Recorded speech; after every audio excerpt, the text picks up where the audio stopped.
Imaginons un instant la situation suivante. Avoir 20 ans, débarquer à Paris avec une lettre d'admission à l'université en poche et réaliser très vite que la véritable épreuve, ça ne sera pas le diplôme. Non, ce sera de survivre financièrement. Absolument. Trouver une chambre de 15 mètres carrés hors de prix, calculer le moindre repas, espérer qu'une bourse tombe à temps. C'est le quotidien de beaucoup d'étudiants, oui. Et pendant ce temps, cette même ville qui accueille cette jeunesse est assise sur une dette assez astronomique de près de 12 milliards d'euros. 12 milliards, oui. Une dette qui dicte totalement la capacité de la mairie à construire des logements ou à financer des transports. C'est exactement le cœur de notre exploration documentaire du jour. Nous nous penchons sur les élections municipales de Paris de 2026. La contradiction est vertigineuse en fait. D'un côté, une métropole qui a un besoin vital de cette énergie, les jeunes représentent environ un quart de la population parisienne. Et de l'autre, des fondations budgétaires qui tremblent. Tout à fait. En épluchant nos sources aujourd'hui, l'avenir de la jeunesse n'est plus seulement un idéal, c'est une équation comptable. Alors, avant de plonger dans la mécanique, une précision méthodologique s'impose pour l'auditoire. Les documents sur notre table couvrent l'intégralité du spectre politique. De l'extrême gauche à l'extrême droite. Exactement. Notre démarche est purement analytique. Il ne s'agit pas de valider une idéologie, mais d'expliquer factuellement comment chaque candidat finance ses promesses pour informer quiconque nous écoute. Analysons cela en détail. Ce point de départ budgétaire est fondamental. La dette conditionne absolument tout. Les chiffres donnent le vertige. La dette oscille entre 10 et 12 milliards, on l'a dit. Oui, mais le chiffre le plus parlant, c'est le coût de cette dette. C'est ça.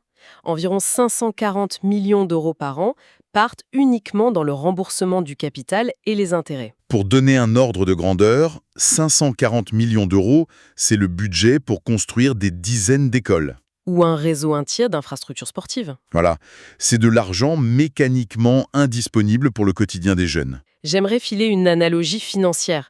Est-ce que cette dette est perçue comme un crédit immobilier, donc un investissement sain qui a enrichi la ville, ou bien, Ou bien comme une accumulation toxique de crédit à la consommation. exactement, ce qui mènerait à la banqueroute? Ce qui est fascinant ici, c'est que le diagnostic posé sur cette analogie dicte l'intégralité des programmes. Prenons ceux qui penchent pour le surendettement toxique. La droite, principalement. Oui, chez Rachida Dati, le terme de banqueroute est explicitement lâché. Elle propose un choc de gestion avec une baisse de 3% des dépenses de fonctionnement, Ce qui signifie, mécaniquement, dégager 300 millions d'euros par an. en gelant des embauches ou en réduisant les frais administratifs. Tout à fait. Et la logique est poussée encore plus loin par Pierre-Yves Bournazel. Il affiche l'ambition de diviser la dette par 2 d'ici 2032. Oui, en stoppant net les programmes de préemption immobilière. Ça représente 4,2 milliards d'économies. Pour bien comprendre, la ville rachète actuellement des immeubles privés au prix du marché pour en faire des logements sociaux. Et stopper cela, c'est fermer le robinet de la dépense la plus lourde. Mais la coupe budgétaire atteint son paroxysme avec Sarah Knafo. Ah oui, avec son objectif de 10 milliards d'économies. Absolument, sur 10 ans. Elle cible notamment 100 millions d'euros par an en coupant les aides aux associations. C'est une vision très régalienne de la mairie. Et Thierry Mariani s'inscrit dans cette même lignée, n'est-ce pas? Oui, il vise un remboursement accéléré pour ramener la dette à 7 milliards. Son levier est très ciblé. Il veut supprimer les dépenses liées à l'immigration. Comme la fermeture de la maison des réfugiés, par exemple. Exactement, pour réallouer ces sommes vers la sécurité. On voit très bien la mécanique d'austérité à droite. Mais en basculant de l'autre côté, l'analogie du crédit immobilier prend tout son sens. Totalement. Des candidats comme Emmanuel Grégoire ou Sophia Chikirou rejettent l'idée que Paris vivrait au-dessus de ses moyens. Il s'appuie sur le ratio d'endettement, je crois. Oui, Sophia Chikirou souligne que la dette représente 85% du budget. À New York, c'est 95% et Londres culmine à 200%. Donc rembourser par anticipation une dette à taux bas serait absurde selon eux. C'est l'argument. Et Emmanuel Grégoire rappelle que le patrimoine foncier et immobilier de Paris est passé de 24 à 47 milliards d'euros. En termes comptables, la ville s'est enrichie de plus du double. Mais alors, s'il refuse les coupes budgétaires, vers quels leviers fiscaux se tourne-t-il pour financer des mesures pour les jeunes? Vers la taxation de la rente, une surtaxe agressive des logements vacants, par exemple. Et Sophia Chikirou a une idée assez originale sur le domaine public, non? Oui, elle propose d'augmenter drastiquement les redevances de l'industrie du luxe pendant la Fashion Week, quand ils privatisent des places parisiennes. Faire financer la solidarité locale par les capitaux internationaux, c'est audacieux. Et puis, il y a une troisième grille de lecture dans nos sources. Les listes d'extrême gauche, avec Marielle Saulnier ou Maëlle Pierrot-Guimbaud, refusent ce débat comptable. Discuter de la dette, c'est déjà accepter une défaite idéologique pour eux. Maëlle Pierrot-Guimbaud explique que les villes sont asphyxiées par l'État pour financer ce qu'il nomme l'économie de guerre et les budgets de l'OTAN. Donc, le maire ne doit pas jouer au comptable, mais devenir le fer de lance de la mobilisation sociale. L'argent doit être récupéré à la source chez le grand patronat et l'État. Bon, si Bournazel économise des milliards, ou si Chikirikou taxe le luxe, comment cet argent se matérialise-t-il dans la rue? C'est la grande question face au marché immobilier le plus tendu d'Europe. Prenons la proposition de Pierre-Yves Bournazel pour les étudiants. Il propose un bail étudiant parisien de 9 à 10 mois. Oui, garanti par la ville. J'aimerais faire une pause là-dessus. 9 mois, c'est l'année universitaire. Mais pourquoi un propriétaire aurait-il besoin de ça? Et ça ne met pas les étudiants à la rue en juillet? Ça cible une angoisse des propriétaires, en fait. Beaucoup préfèrent laisser un appartement vide ou le louer en Airbnb plutôt que risquer un impayé. Surtout avec la trêve hivernale. Voilà. Le bail de Bournazel a agi comme une assurance. Le propriétaire est sûr d'être payé et sûr de récupérer son bien l'été pour les touristes. C'est extrêmement pragmatique, mais ça contraste avec Sophia Chikirou. Elle propose d'imposer un quota de 5% de logements sociaux réservés aux étudiants. Sur les nouvelles acquisitions, oui. Mais mathématiquement, 5% face à 350 000 étudiants, ça semble être une goutte d'eau. Sur le plan purement arithmétique, oui, l'impact immédiat est marginal. Mais la manœuvre est politique. C'est-à-dire? Il s'agit d'imposer un précédent légal. L'étudiant n'est plus un locataire transitoire, mais un ayant droit légitime du logement social. Le logement n'est qu'une facette de la précarité, bien sûr. Rachida Dati propose des points quartiers jeunes axés sur la santé mentale.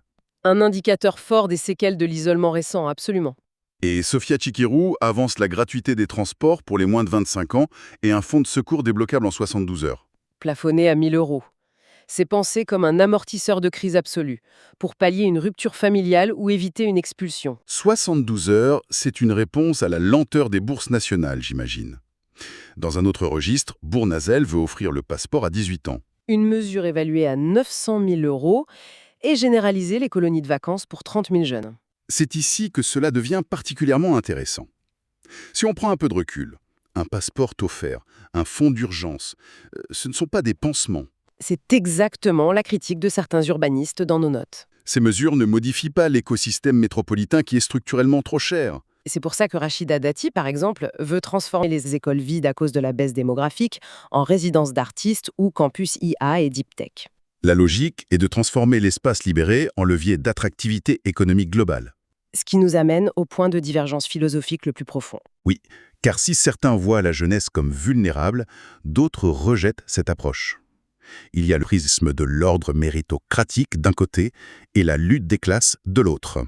Prenons Sarah Knafo et le mérite. Sa mesure phare est la création d'une villa des talents, Une résidence de très grand prestige, c'est bien ça? exclusivement filtrée sur l'excellence académique. Le but est de drainer les meilleurs étudiants de France. L'argent public récompense une performance, il ne compense pas une précarité. Et sur l'ordre civique, Thierry Mariani concentre ses mesures sur la sécurité des abords des établissements. Considérant que l'urgence est d'étudier dans un environnement pacifié.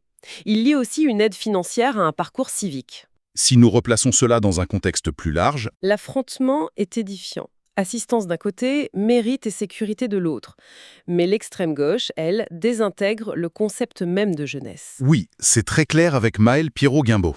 Un étudiant livreur n'est pas un jeune, c'est un travailleur précaire. Par conséquent, il refuse les gadgets comme les passes culture. Sa politique passe par le blocage des loyers HLM. Et la réouverture de 35 crèches publiques fermées, recréant 1800 places. Derrière cette mesure, le but est de soulager la charge financière des jeunes parents pour qu'ils s'insèrent sur le marché du travail. La palme de la rupture revient à Marielle Saulnier.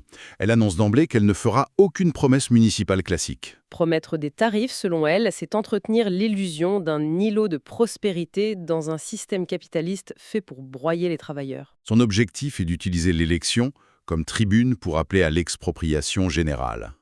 Cette diversité démontre à quel point la politique publique est malléable. Subvention, mérite ou lutte des classes, ce sont des mondes qui ne se rencontrent pas. Quelles sont les implications de tout ceci? Nous voici au terme de cette exploration. Le casse-tête est infernal pour la mairie. Gérer cette ardoise de 12 milliards tout en empêchant la jeunesse de fuir au-delà du périphérique. L'auditoire aura compris que le choix de financement dessine l'âme de ce que sera Paris. J'aimerais laisser quiconque nous écoute avec une réflexion finale. Historiquement, les capitales mondiales se renouvellent par l'énergie de leur jeunesse. C'est vital. Alors, la vraie question existentielle de ces programmes est là. Imaginons une ville qui équilibre ses budgets au centime près, mais qui devient si chère qu'aucun étudiant ne peut y vivre. Une telle ville peut-elle encore avoir l'audace de se considérer comme une capitale tournée vers l'avenir? C'est toute la tension entre consolider les murs et en interdire l'accès par le jeu de l'économie. L'analyse montre que chaque bulletin portera une réponse différente. Nous invitons l'auditoire à lire ces programmes par soi-même. Merci d'avoir suivi cette analyse documentaire et à très bientôt pour décrypter de nouvelles sources.